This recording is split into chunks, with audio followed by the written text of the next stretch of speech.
Hello friends, कल गए थे हम बांद्री। पहली बार साड़ी पहनी, अब्बा माहौर से हो गई गंदी।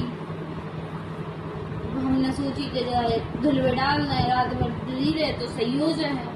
सुबह देखी वागे पूरे स्टोन निकल गए।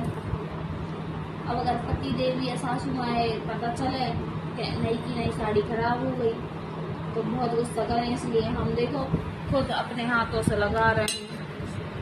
आप लोग सब्सक्राइब कर लो ताकि दूसरी साड़ी आ जाए। मेरी चाची रे, चाची वो कौन गया? सही होगी। आटो तो दिखानी होगा। चाची रुको तो, रुको ना। खुद ही चिपका रही है। क्या करें? अब जल्दी आप लोग सब्सक्राइबर कर लो तो जे नो बतना है। चाची भीख मांग रही है, ऑनलाइन भीख मांग रही है। चाची की व्हाट्सएप